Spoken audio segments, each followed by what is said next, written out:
Pag-usapan natin ngayon ang isang napaka-importanting issue, ang pangangalaga sa ating pamanang lahi.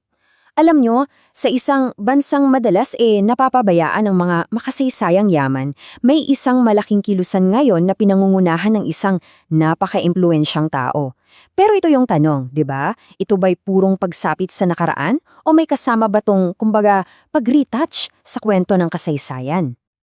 At yan talaga yung tanong sa puso ng buong usapan natin. Sa harap ng mga gumuguhong istruktura at mga tradisyong unti-unti nang nalilimutan, sapat na ba ang effort ng iisang tao para mabago ang lahat? Kasi, sa gitna nga ng lahat ng ito, may biglang umangat na champion, ika nga, at galing pa siya sa pinakamataas na antas ng gobyerno, isang tao na hindi mo aakalaing papasok sa ganitong larangan. Okay, sige, himayin natin to. Ang tinutukoy nating kampiyon walang iba kundi si First Lady Liza Araneta Marcos. Bumuo siya ng isang malaki at ambisyosong agenda para sa kultura at heritage conservation. At yan mismo ang tatalakayin natin. Hindi lang yung mga tagumpay, kundi pati yung mga komplikadong tanong na kaakibat nito. So, umpisahan natin sa mga konkreto, sa mga aktual na resulta ng mga effort niya. Hindi lang to puro plano, di ba? May mga proyekto talagang natapos at nakikita na natin ngayon. Unang-una na rito yung transformasyon ng mga Malacanang heritage mansions. Isipin nyo, yung Telus Mansion na mula pa noong 1800s, ngayon isa ng Presidential Museum. Yung bahay ugnayan, museo naman para sa kasalukuyang administrasyon. Tapos andyan yung Goldenberg Mansion na naging cultural venue at yung Laperal Mansion na ginawang presidential guest house. Pero ang pinaka-game changer dito, for the first time ever, bukas na ang mga to para sa publiko. Pero teka muna, hindi lahat simple. May mga komplikadong kasaysayan ng ilan sa mga lugar na to.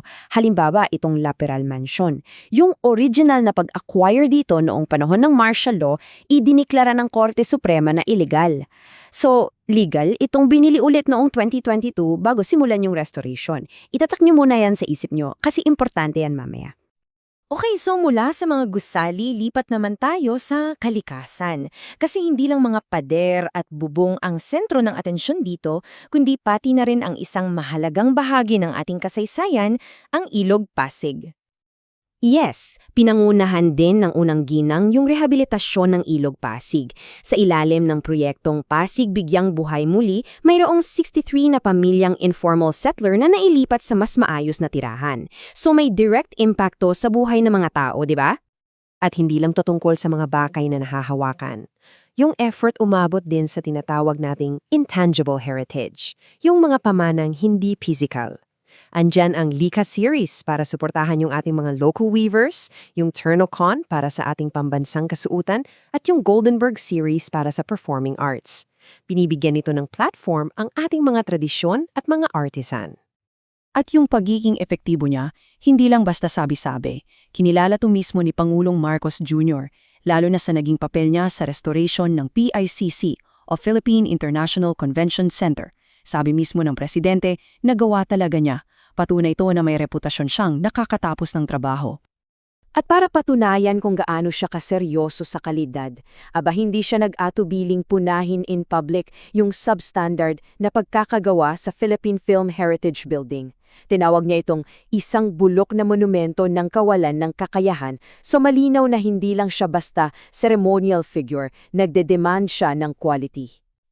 Ang ganda pakinggan ng lahat ng yan, no? Talagang kakangahanga. Pero, yan na ba yung buong kwento? O baka naman may mga pahina pa tayong hindi nabubuklat?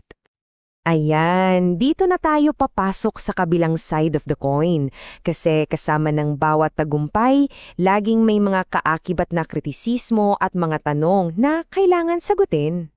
So basically, may tatlong pangunahing kritisismo na laging lumalabas. Una, yung issue ng transparency. Pangalawa, yung masalimuot na kasaysayan na bumabalot sa ilang properties. At pangatlo, yung posibleng political messaging sa likod ng ilang proyekto. Sige, isa-isahin natin.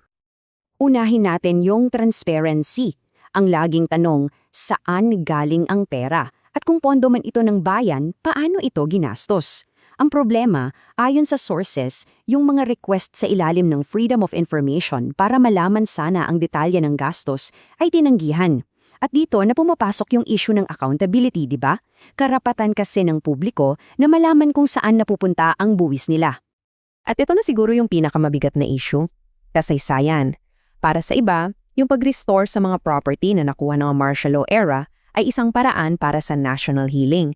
Pero sa kabilang banda, para naman sa iba, para itong historical whitewashing, isang paraan ng pagbura sa isang madilim at kontrobersyal na bahagi ng ating nakaraan. Panghuli, yung issue ng political messaging. Nakasentro to sa bahay ugnayan kasi ang exhibit doon ay tungkol sa Road to Malacanang ni Pangulong Marcos Jr. kasama na yung contested vice presidential campaign niya noong 2016. Sabi ng mga kritiko, parang ginagamit daw ang isang historical space para sa political propaganda. So, after hearing both sides, paano natin to titimbangin lahat? Ano ang magiging final verdict sa legasyang ito na, well, kasalukuyan pa lang namang isinusulat? Well, based sa mga pinagkunan natin ng impormasyon, isa lang ang malinaw na malinaw. May mga tunay at pisikal na resulta. May nagawa. Hindi yan pwedeng ipagkaila. Kung isa-summarize natin, di ba, andyan yung mga restored mansions na bukas na sa lahat, may proyekto para sa Ilog Pasig, na itayo ulit ang PICC, at may platform ang mga Filipino artisans. Lahat yan, mga konkretong accomplishments. At dito siguro yung mas malaking kwento. Sa ginagawa niya, binabago niya yung mismong papel ng isang first lady. Lumalampas na siya sa pagiging ceremonial figure lang. Sa pagpasok niya sa advocacy na to, pumapasok na rin siya sa teritoryo ng pulisya. Isang lugar kung saan yung mga desisyon niya ay pwedeng mag-iwan ng pangmatagalang epekto. Kaya ang huling tanyang naiiwan natin sa inyo ay ito. Balang araw, paano kaya titingnan ng kasaysayan ang lahat ng ito? Bilang tunay na serbisyo para sa bayan o bilang isang napaka-strategic na paraan ng pagbuo ng isang partikular na legasiya? Siguro, panahon lang talaga ang makakapagsabi.